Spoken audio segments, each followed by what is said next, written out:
Make your employees enjoy coming to work and staring at that screen on Monday morning rather than having to jump through hoops. Don't change their password every 90 days. It's stupid. That practice is so old, right? And even Microsoft is suggesting to not do that anymore. If you have 100,000 people at your company and you save 2 minutes a day per employee, 2 minutes, that's it, right? How many times do you press Control, Delete, and log in? The math gets into tens of millions in lost productivity. People don't even bother counting it because they don't know they can do anything. How much money do you spend resetting passwords and for help desk operations and things like that?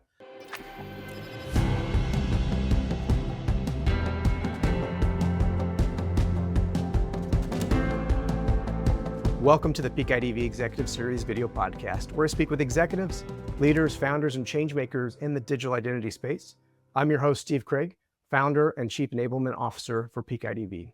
For our audience, this is a video first series, so if you're enjoying the audio version, please check out the full video recording on executiveseries.peakidv.com, where you can watch the full episode, read the transcript, and access any of the resources or links brought up in today's conversation. I'm thrilled to speak with this week's guest, Michael Engle, co-founder and head of strategy for 1Kosmos. 1Kosmos enables self-service identity verification and passwordless multi-factor authentication for workers, customers, and residents so they can securely transact with digital services. The 1Kosmos BlockID product suite is a biometric-based identity verification and passwordless platform with privacy by design architecture centered around a private and permissioned distributed ledger. Mike is a proven IT executive, company builder, and entrepreneur. Prior to 1Kosmos, he was head of information security at Lehman Brothers, co-founder of Bastille Networks, and numerous startups and technology projects. He also serves on the board of directors for the Kantara Initiative and is managing director of digital identity venture firm 1,414 Ventures. Welcome, Mike. Thank you for making the time to be on the podcast. Thanks for having me here. That's quite a bit. It's going to be a fun talk. Did I say your venture firm right? Is it 1414 or 1414? Yeah, you got it. You got it. Sure. Great. Excellent. Well, let's get started, Mike. Thanks for coming on the podcast. I imagine you spent a lot of time out in the field, meeting different customers. What's your typical elevator pitch when you're describing 1Kosmos for people that might not have heard of the company? Yeah. When my mom, right, asks me what you do for a living, it can be hard to explain any technology, but I try to make it really simple. I say, I can prove who anybody is remotely. So everything we do today is remote. You're sitting at home, you're on your phone. So I can prove who you are, and then I can get you into any system without a password. And so those two things, the uncertainty of who's at the other end of the line and the fact that we all suffer from and hate passwords, resonates with a lot of people, and it seems to connect some dots in their head. Well, this is the first time, Mike, I've had a chief strategy officer or head of strategic planning or head of strategy. I'd love to hear more about your specific role and what the specific titling is that you like to use for that, because I've seen it different in a few different places. Yeah, I mean, my roots go back to information security. It's what I've done before it really had a term. But having started a couple of companies, you do everything. So I've done product, and I've written programs that are still in use by my first startup from 2008. I've done marketing, I've done sales. So chief strategy officer means you do whatever it takes to create strategic vision for our company. And I could get involved with marketing for a while, but really it's the direction of the company and positioning us properly for what the buyers are looking for. That's really what it comes down to. It's almost like a chief everything officer if you're handling product and strategy and marketing. That's right. Trash needs to go out, you call Engle. Let's go. That's whatever it is. You got to get it done. Yeah. Well, I've been following 1Kosmos for many years now, and I've seen some of your live talks. There was one I saw at Identiverse last year, and then maybe one at FIDO Authenticate. Can you share a little bit more about the origin of the company, and then what is the significance of 1Kosmos of you sensing? It actually has a great origin story. So the cosmos means universe in Greek, right? Cosmic, cosmos. And the idea is that one day you will have one identity anywhere you go in the universe, which isn't the case today. Today, you have one way to prove who you are at the airport and 100 ways to prove who you are online. And we're aiming to solve that problem. And there's lots of ways to do that. So in the mid 2010s, when we started this company, that was the goal. It was to say, Let's create a way for you to prove who you are and make it easy to use for everybody. So that was really the origin story. And you couldn't do this even say 10 years ago because the technology wasn't ready for it. So you could say, well, why didn't we do this in the 90s or the 2000s, right? It wasn't possible. And I'll explain a little bit more about that. So that's really the genesis of the story.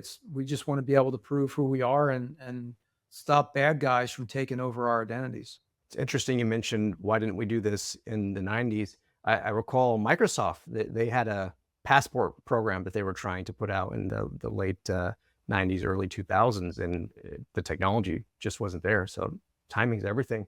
I'm curious how you met your co-founders, specifically maybe the CEOs at Lehman Brothers. Is that the CEO, how he says his name? You got to close. It's him and Vimal Dalal. I think I say it better than he does.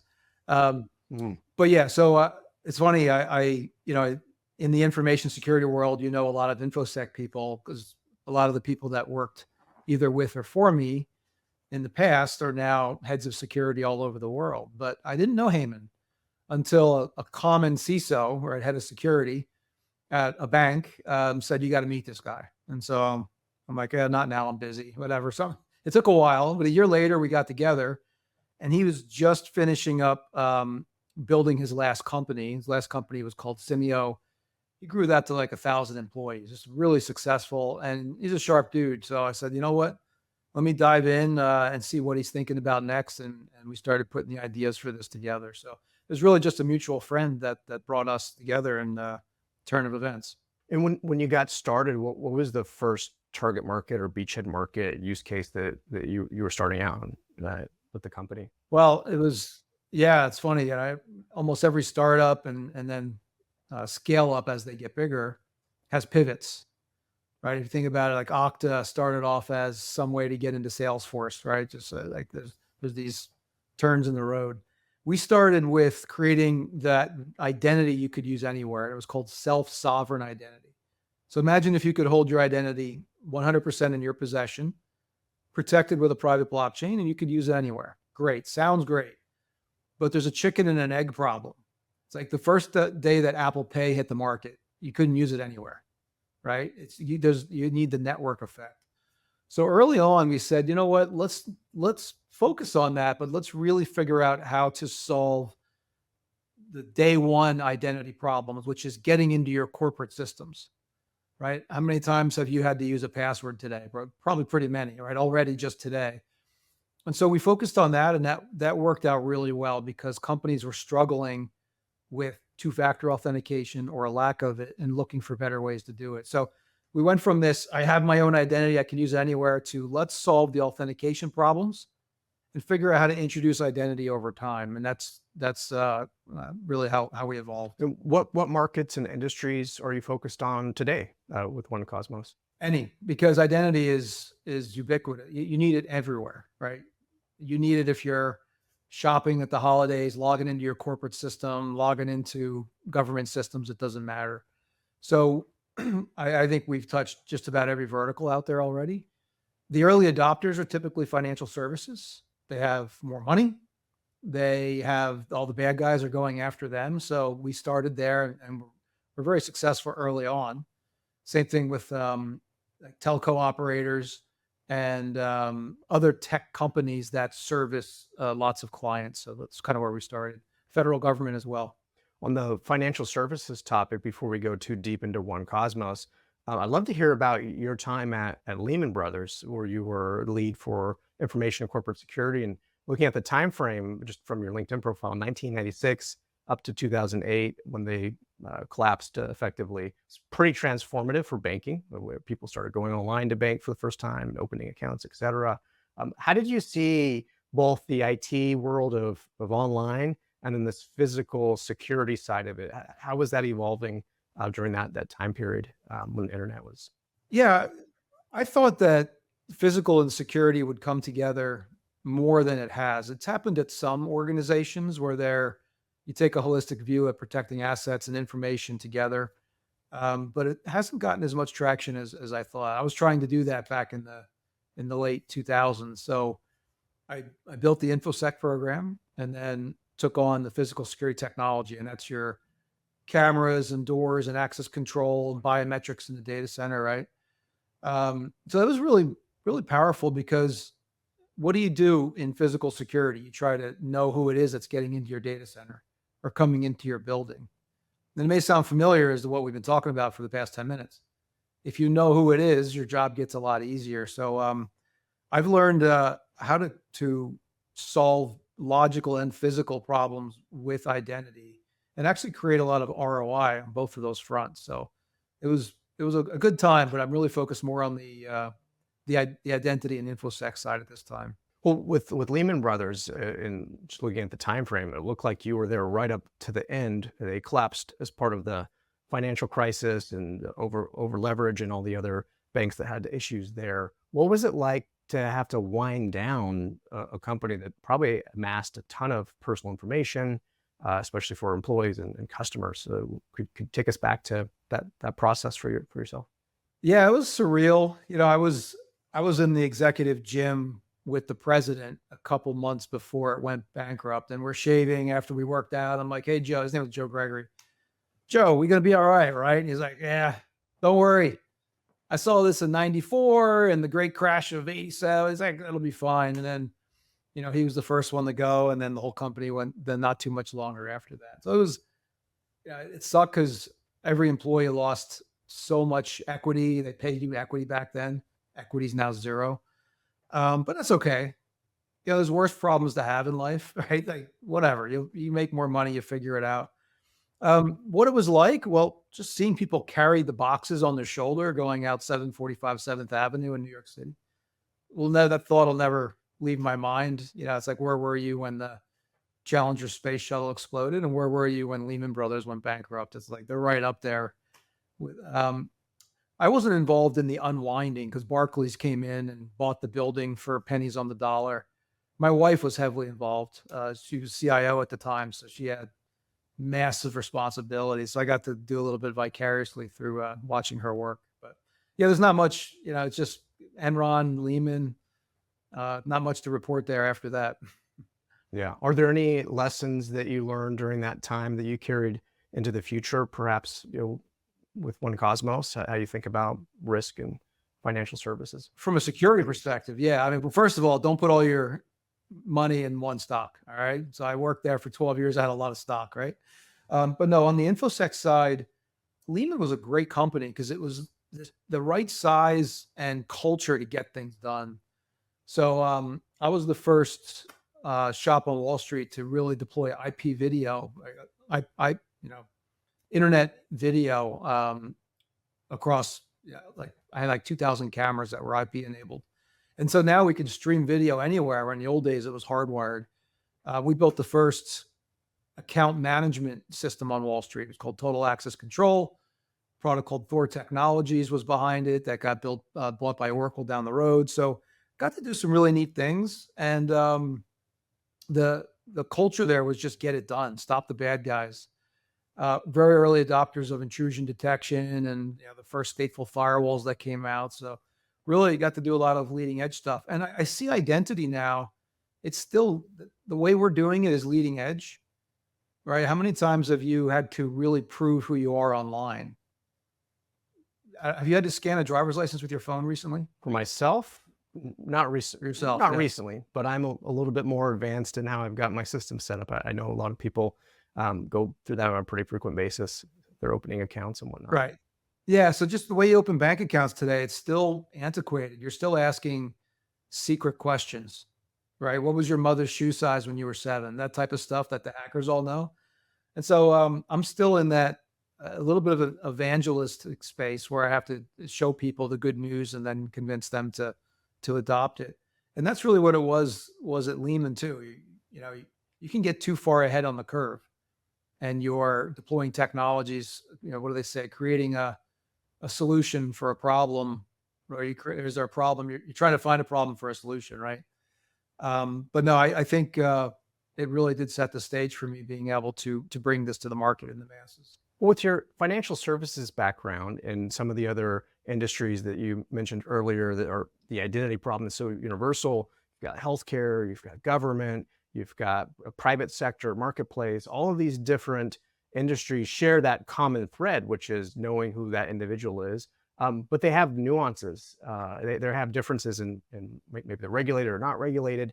How do you think about, as a strategy officer, those nuances and how you can serve as much as you can across those, but at the same time support those in your strategic planning?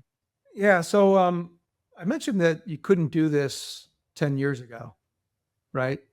And so what we're trying to do is figure out how 90% of the population can use these identity concepts now. And there's two key enablers for that. One is your smartphone. It's a safe place to keep things. It's got a little trusted platform module in there where you can keep a secret key. And it also has a high res camera in it that can take a picture of your face or even your fingerprints remotely or your driver's license. So this has become a really powerful gateway to the online world, as we all know. And now we can extend that to the identity world using those tools.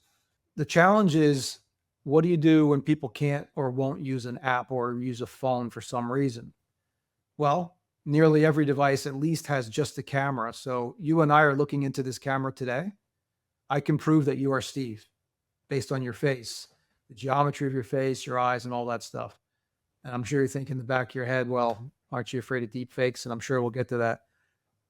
So it's those two things. It's let's let anybody use a phone to prove who they are. And even if they don't have a phone, I can help them out.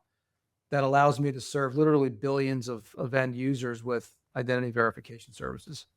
Your point about deep fakes, and definitely we'll get to that in a moment. This beard is anti-deep fake. So if you try to deep fake it, the AI can't reproduce it. It's just too challenging. But no, that's a great point.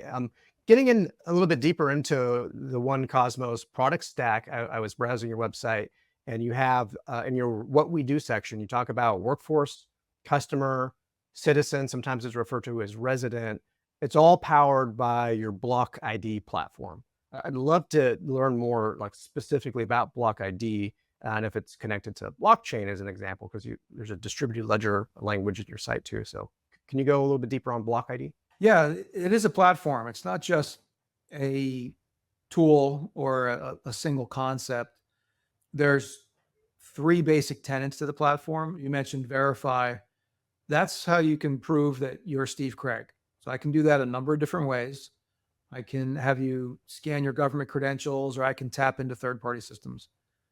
And then there's the, how do I use that across any application, right? Everything we do is online, period, is through an application. You're logging into something, whatever.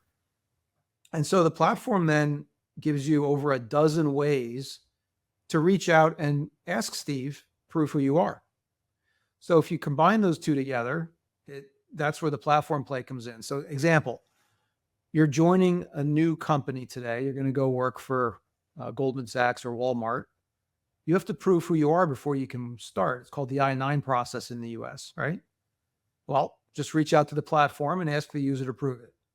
Boom, HR gets a green check mark and they're on their way. But maybe you have 100,000 employees that are already working there. All right, well, they're about to log into your secret systems and you don't have proof of identity. Well, we can just route it over to them, ask the platform to prove it's Steve, and then let them into CyberArk or Thycotic or whatever it is. So it's really you can call it and use it any way you want. You can holistically embrace it across your entire stack and say, we're going to put this everywhere, and organizations have chosen to do that. So with these little microservices, I just want to implement 2FA. We've got a great way to just do 2FA, right? But then for certain populations, I want to share the identity with a third-party trusted partner. That's the third piece that I didn't mention. It's something called verifiable credentials.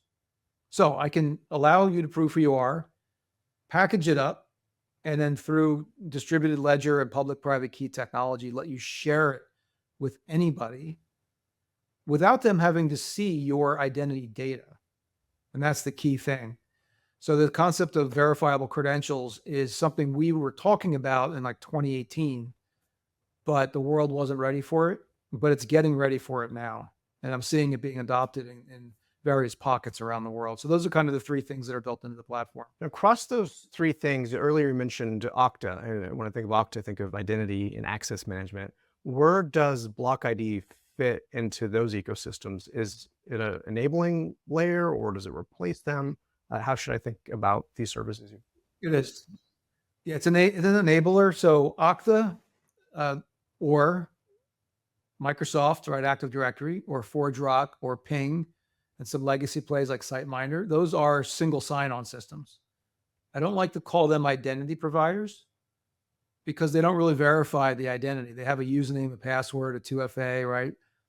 We will provide the verified identity into Okta, Ping, ForgeRock, Microsoft. And so we do partner with them when we let them do all of the single sign-on that they need to do, and they have very complex rules. Right? Microsoft Active Directory has been around for like, I want to say 30 years, right? And it's entrenched. It's not going anywhere. But what Microsoft can do is reach out and say, allow the customer to say, again, let's prove this is Steve Craig. Route it over to us. We'll do our thing and give it back to them.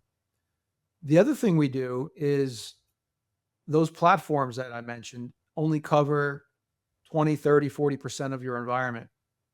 For example, Microsoft won't let you log into Unix. Neither will Okta. Right? So then what do? Call 1Kosmos. Right? It's like, so we can augment and bootstrap what they do and then make what they do better and cover all of the areas where they don't with verified identity and authentication. So that's how we round it all out. Makes a lot of sense, Mike. I'd love to double click a little bit on the identity verification part of it. My business, what I call this company is Peak IDV, but I do talk a lot about biometrics and digital identity and the adjacent categories. Love to hear how 1Kosmos is building those verified identities. Maybe if you could share the process or the signals you use to help companies do that. Yeah, there's actually a government standard for identity verification. It's called, if you're familiar with NIST, right? NIST makes all kinds of standards for the US. They have one for how much gas goes into your car, right? The Bureau of Weights and Measures or something. But they made one called NIST 863-3, which says, here's how you prove who somebody is remotely. And so what they'll say is you need 2 strong sources of identity and a couple fair and some kind of low, mediums, and highs. You put them together and check them all out. And now you can say they're verified. So some of the things that go into that would be your existing driver's license or passport. Simply hold it up to a camera and scan it. Or soon you'll be able to use your mobile driver's license. Right? A couple states have issued what are called MDLs, mobile driver's license. So imagine you could just tap it to your, what state are you in? I'm in California. Yeah, California. So your California MDL could just push a button and then transmit the fact that you're you, or you could just scan your California driver's license. And then we take the data and verify it with the DMV and check that your address is valid with the other information bureaus. And then we'll make sure that the address is matched, that you own your phone number. That's a very important source of truth about you, right? How long have you had your existing cell number? Probably 10, 20 years, right? So that's a powerful trust anchor for you as well.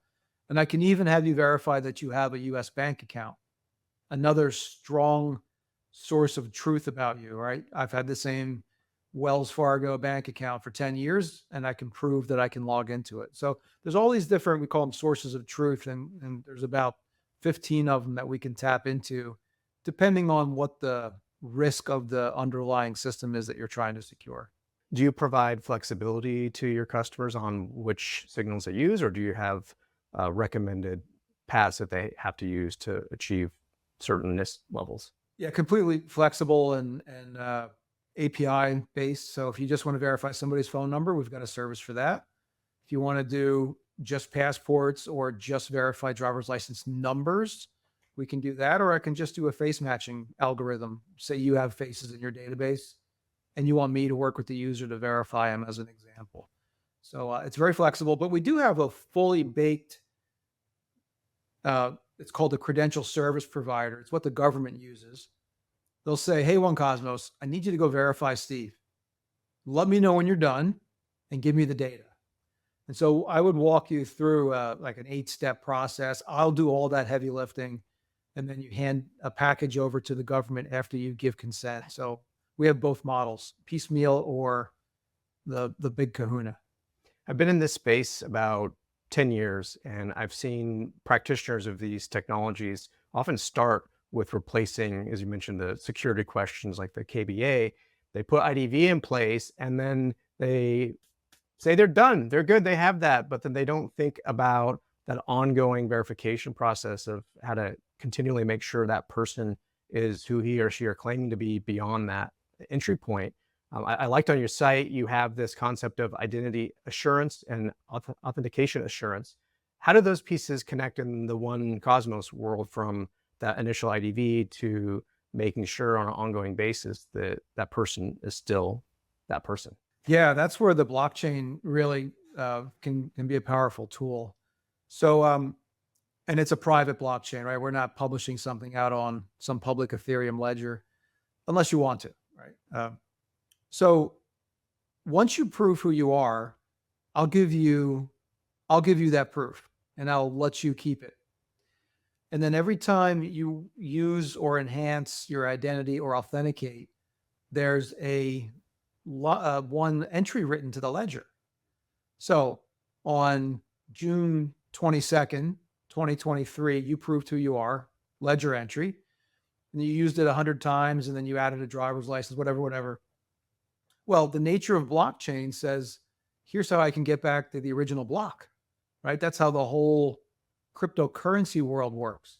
You can prove possession all along the way, right? That's what keeps the whole thing stable. So imagine if we could do that with your identity. Well, of course, now we can because we're here. So that's the idea. Is I'm authenticating right now, and I just did my Face ID, but that Face ID can be linked back to a proofing exercise that I did 18 months ago. That's a real game changer, because without that, you just have a 2FA code, a password and a 2FA code, right? It's not rooted in any form of trust.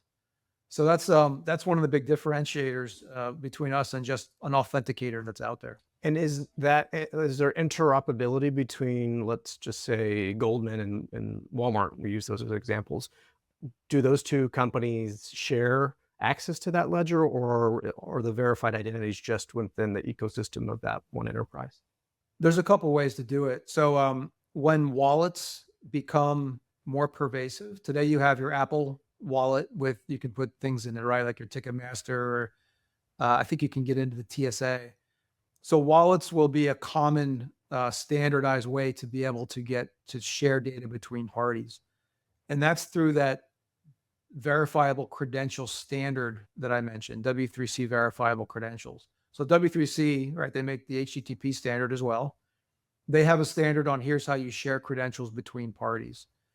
So what it would take for Walmart and Goldman, or Boeing and Delta, is simply to trust the certificate that's issued by the other party. And so it's a very straightforward process. The other standards, actually, I just want to expand on that allow you to leverage any identity-based technology. There's SAML, the security assertion markup language. There's OIDC. Those allow you to trust another entity for proof of identity as well. So when you put them together, you get a lot of options. When you're working with the large enterprise companies in this space, from identity proofing to identity assurance, what are some of the most recent threat vectors? What's keeping the CISOs up at night from your perspective on the things they're worried about? Yeah, the biggest one would be your help desk. So it's really hard for an organization to know who's calling into the help desk.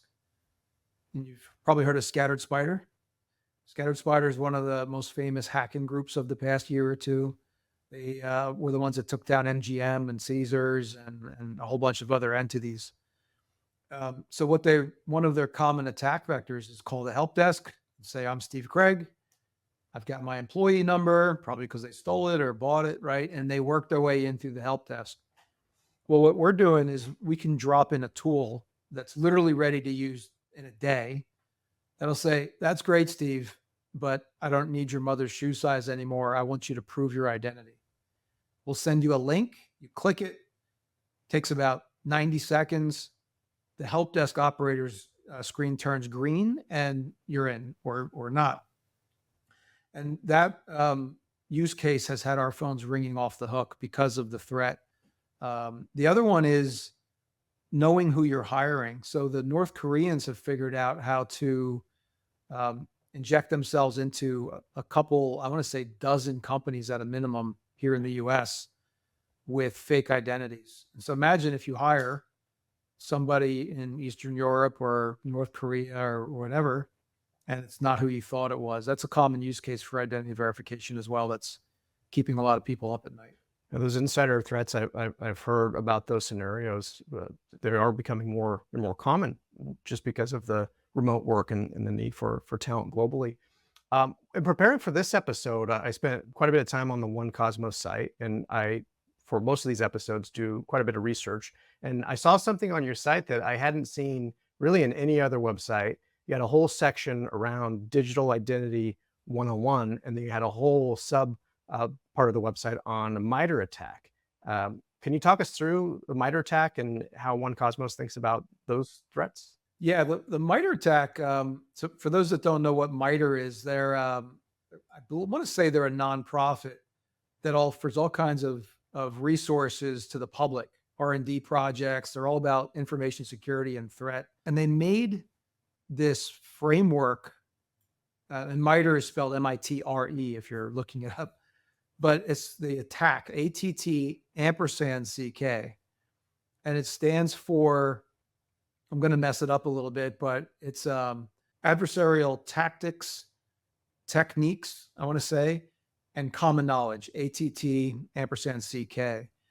And it's incredibly comprehensive. So they've broken it down to say, here's how bad guys will attack your web services.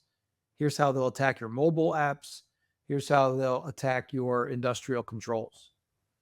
So if you know how the attackers are going to attack you, you know how to mitigate them. So it's almost like an encyclopedia of bad guys, what they're doing these days. And there's a lot of them that talk about authentication, which is where we come into play. Yeah, I'll be sure to link to that part of your site. I found your content there to be really strong in terms of educating customers on the attacks and the different, just the glossary and all the things you put into there. So bravo to you and the team on that, Mike. While we're on the topic of authentication, I want to touch a little bit also on the fact that BlockID is FIDO certified. I'm curious if you could, for the podcast audience, describe what it means to do a FIDO certified authentication, what passwordless means, maybe, to use the reference you made earlier, explaining it to your mom. How do you explain being passwordless to your mother? Yeah, I think the best way to explain it is when you look into your phone and unlock it without having to do anything, that's really a passwordless experience, right? You didn't type a password into your phone. The problem is it only works on your phone. So imagine if you could do that at any website that you go to. That would be great, Mike. Tell me how. And the answer is FIDO. So what FIDO done, FIDO stands for Fast Identity Online, FIDO. And they've been working on this since 2013. 1Kosmos is a FIDO member. We've been working with them to help shape the standards for quite a few years. Is they got together with the major tech providers, so Google, Apple, Microsoft, right? Those are the big three. And said, guys, let's build this into all of our browsers and our mobile phones. And that's done. Your browser and your mobile phone is ready for FIDO. So I'd say we're about 60% there for it to become very common way to log into any website. And the experience is very simple. You go to, let's say you're going to Macy's.com, you hit enter, probably just need your email address and hit enter, and your phone will pop up and you do Face ID and you're in, or your browser pops up and you tap your thumb or look at your face and you're done. So that's it. It's really extending that phone experience that we have, or your Mac, or Windows Hello, to any application anywhere. If an organization is trying to improve their security posture, maybe moving from a world where all they had was a username and password into something better, they've got biometrics, they've got FIDO auth, they've got tokens, they've got SMS. How should organizations think about all these different choices and any recommendations? What recommendations would you have for them? Yeah, I think it's two things. So FIDO's great, and it's making things a lot easier, but it's also your Face ID doesn't actually prove that you're Steve Craig. It proves that you have your 6-digit PIN or your Apple ID, right? What's missing is the verified identity part. If you put a verified identity together with FIDO, it becomes very strong. So what I'd recommend is look at the FIDO experience and combine it with verified identity, and you've really got a game-changing experience. It's that simple. And we help organizations do that with a kind of a one-stop shop. You mentioned the help desk earlier, and someone impersonating an employee or maybe trying to take over a consumer account. I think password reuse, when that's combined with data breaches or even basic phishing, it just keeps creating these scenarios where the bad guys can take over accounts. The talk I saw that you had at Identiverse, I think it was with Kevin Shanley from AWS, and you talked about bringing verified identity and passwordless to the masses. And there were some really good summary points at the end of that. How would you recommend specifically on passwordless that a large enterprise move forward with that? Like, how do they get started? Because it seems like it'd be a major undertaking for them to get going. Yeah, it's getting easier and easier because your Apple keychain and your password managers like LastPass or 1Password, they're getting really good at enabling it. So I'd say it's going to happen no matter what. And inherently, all of your customers are ready for it. You just have to give it to them. So for example, you may go to Home Depot and they will pop up and say, would you like to go passwordless? Of course, you say yes. And that'll work most of the times. It's handling those exceptions that will make or break your program. And the FIDO Alliance has a whole framework on best practices of how to ask the user and work with them and how to handle those exceptions. So maybe for some crazy reason, they're on a really old computer that just doesn't support FIDO yet. Well, you have to be able to handle them as well. And so there's so many resources now, and we have like a 10-step guide that we offer our customers on the best way to get started with FIDO authentication as well. Well, related to AWS has their marketplace. I know 1Kosmos is in there. What are some of the key partnerships or integrations or paths that they could get to your technology beyond the AWS marketplace? Yeah, so from a protocol standard, I mentioned SAML and OIDC OAuth. You can just use these protocols. From a marketplace perspective, we have partnered with the SSO providers. So we're in the Auth0 marketplace, which got bought by Okta, of course. We're in Microsoft's marketplace. We operate as a ForgeRock node. We're in the Ping DaVinci marketplace as well. So and AWS, as you mentioned. So it's really as simple as just going to your marketplace and enabling our connector, and you can use our services to strengthen the identity for really any downstream system. Right. So it sounds like the technology path is pretty streamlined. For the business side, the business case, the business cost that comes with moving from one system to the other, it feels like there's only change when a breach event happens. And then of course it makes the news, and then there's now SEC filing requirements for companies and whatnot.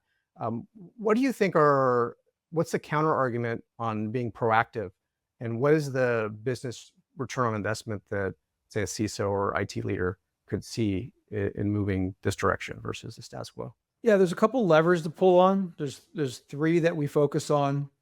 There's your employee or customer user experience. Right? It sucks logging in. You can fix that. Make your employees enjoy coming to work and staring at that screen on Monday morning rather than having to jump through hoops. Don't change their password every 90 days. It's stupid. That practice is so old, right? And even Microsoft is suggesting to not do that anymore, because when you try to make changes like that, it'll cause problems unless you think about it right. So user experience is one. The second is the ROI of authentication. If you have 100,000 people at your company and you save 2 minutes a day per employee, 2 minutes, that's it, right? How many times do you press Control, Delete, and log in? There's 200 work days in a year. The math gets into tens of millions in lost productivity. People don't even bother counting it because they don't know they can do anything. So one of our very friendly customers is Vodafone, and they deployed our tech to 40,000 employees in less than a month.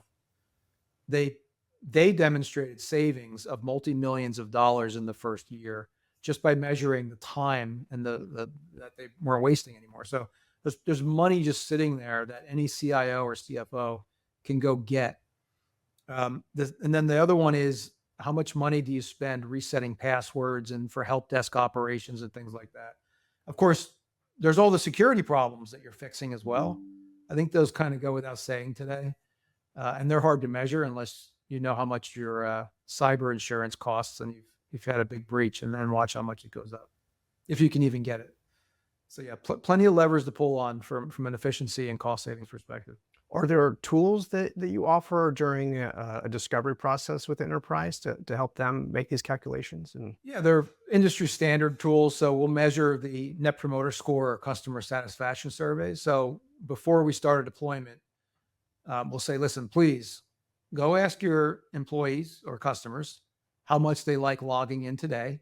Scale of 1 to 10, they'll probably get a 1 or a 2.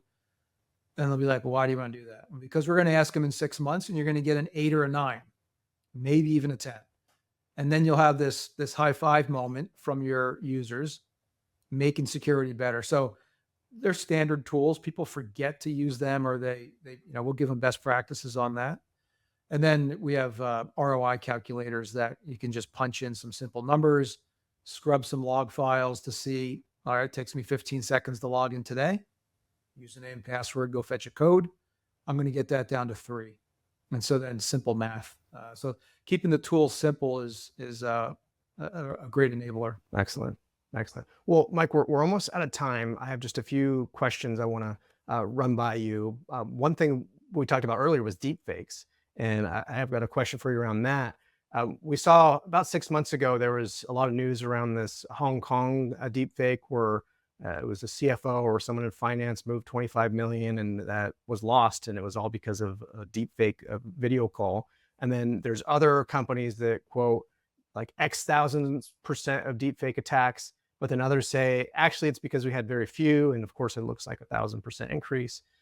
What's your opinion? Are these outliers? Is it hype? Or are you seeing these attacks at scale for your customers? I'd love to get your industry opinion on it. Yeah, the Hong Kong one, it's a legit problem.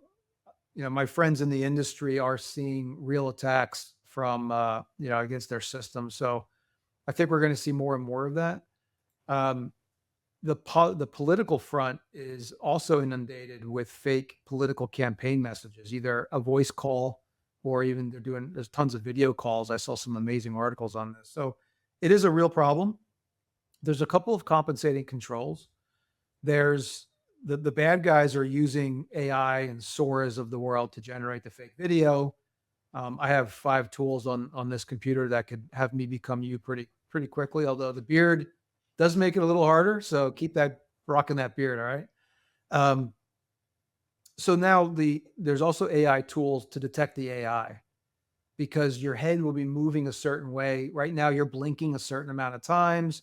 You have certain micro expressions, the way you smile or whatever. So we can detect those, and we can also detect when a stream is injected into another stream. So there's a lot of compensating controls. But going back to how we started this conversation, don't rely just on the video. If I reach out to you and send you a text message, I can have you press a button and my screen can turn green. I don't even need to see the camera. I'll know it's you. Why? Because you have a digital credential that's verified on your device.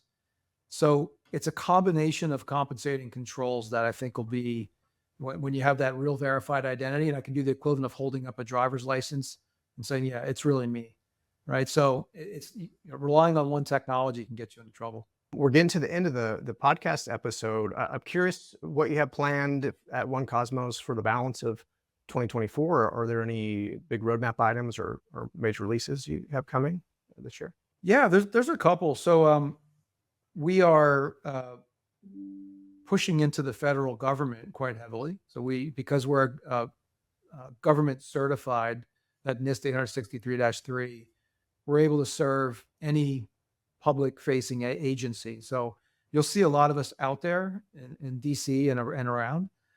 So we're putting a lot of effort into that. And then we have some really bleeding edge, just glance into a camera and I can prove it to you. So it's a combination of your face combined with liveness detection and deepfake mitigation technologies, where it will be as easy as just unlocking your phone on Face ID to get into any website.